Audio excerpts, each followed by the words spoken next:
E aí, tudo bem? Para a gente entender o Brasil de hoje, não tem jeito, a gente precisa olhar bem de perto para as nossas cidades. O objetivo da nossa explicação de hoje é justamente desempacotar, de um jeito bem direto, essa complexidade da nossa urbanização. Vamos explorar juntos como o espaço urbano e essa nossa profunda desigualdade social se misturam, viajando lá desde as matrizes culturais indígenas e africanas até chegar nos fenômenos modernos que desenham as nossas grandes metrópoles hoje. Bom, o nosso roteiro de hoje tem 5 paradas bem rápidas. 1. Raízes culturais do Brasil. 2. O êxodo e a metrópole. 3. São Paulo como cidade global. 4. Segregação e favelização.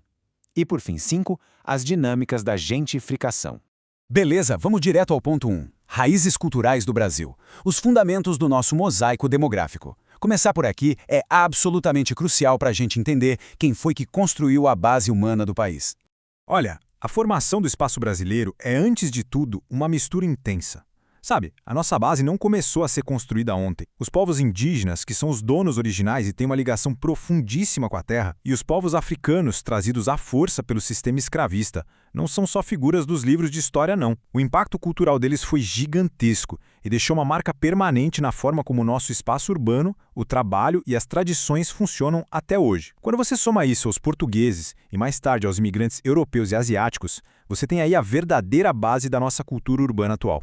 Isso ilustra perfeitamente a nossa essência. Pensa bem, você já imaginou o Brasil sem o samba? Não dá, né? A graça do nosso país é exatamente essa variedade toda. Muito, mas muito antes dos arranha-céus dominarem a paisagem, essa cultura imaterial, que foi forjada com muita força pelas matrizes negras e indígenas, já tinha estabelecido a identidade e a alma dos nossos centros urbanos.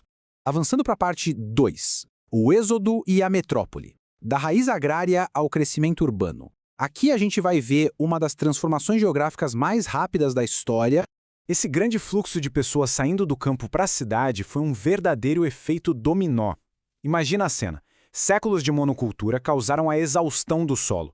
Aí, de repente, chega a modernização, as máquinas invadem o campo. Sem emprego na área rural, o que acontece?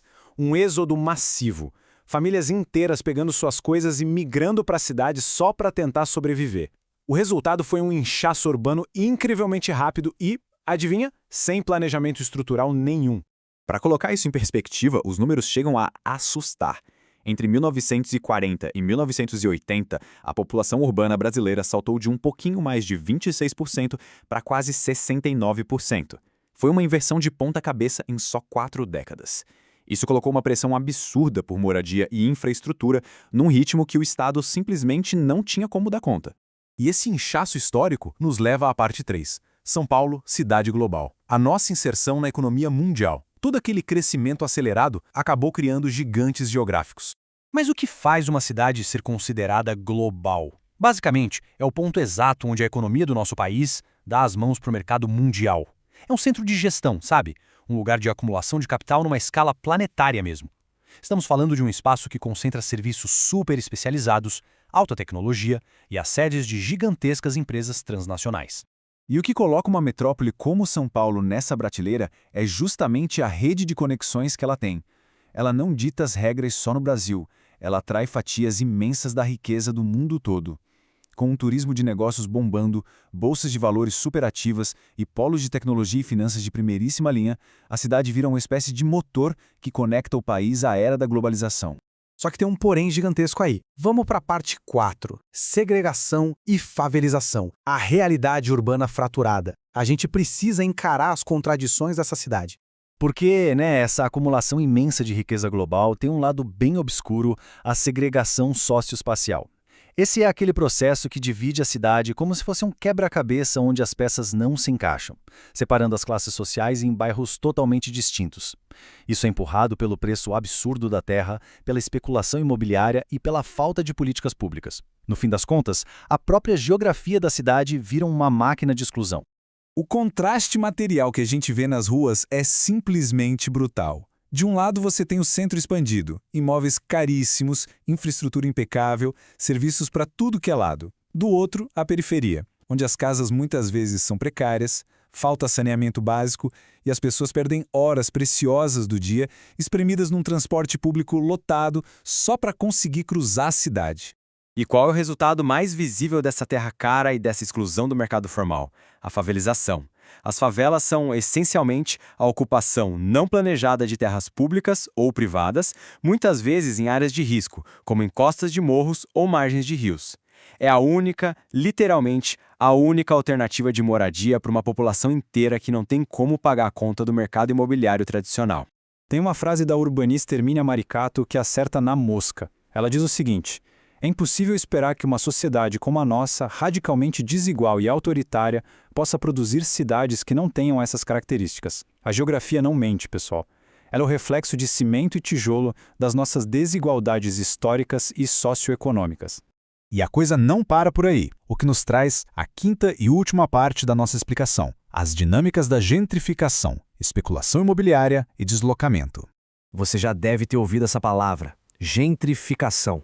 No cenário atual, ela opera de um jeito sutil, mas absurdamente poderoso. Basicamente, é a elitização de áreas ali no centro que estavam esquecidas ou degradadas. O problema é que, quando essas áreas são revitalizadas, o custo de vida dispara e os moradores antigos, de baixa renda, acabam sendo expulsos de lá. Aquela casa, o aluguel que antes cabia no bolso deles, de repente vira um luxo impossível. A coisa funciona num ciclo bem previsível. Dá uma olhada. Primeiro, o centro passa anos abandonado, degradando. Aí, o governo ou empresas privadas entram com tudo, reformando e revitalizando o espaço. Na sequência, bum, o valor dos imóveis e dos serviços vai lá no teto. E o último passo é o mais triste. A conta chega. A população mais pobre não consegue mais pagar para viver ali e sofre uma expulsão silenciosa, sendo empurrada ainda mais lá para a borda da cidade, para a periferia. Ao mesmo tempo, rola um movimento no topo da pirâmide, a autossegregação. É aquele boom de condomínios residenciais fechados, sabe? Pessoas com muita grana buscando segurança e criando verdadeiras bolhas privadas cercadas de muros. Isso só fragmenta ainda mais o direito à cidade, porque os espaços públicos vão encolhendo e as diferentes classes sociais simplesmente param de conviver nas mesmas calçadas. Então, diante de todo esse peso da nossa história, do surgimento de metrópoles bilionárias e dessas segregações que a gente vê a olho nu na rua todos os dias, para a gente fechar, eu deixo essa provocação. Como é que a gente garante o direito à cidade e o crescimento urbano sem sacrificar ainda mais a igualdade social no Brasil? Esse, sem dúvida, é o maior quebra-cabeça da nossa realidade urbana. Valeu demais por acompanhar essa análise, espero que tenha curtido e bons estudos.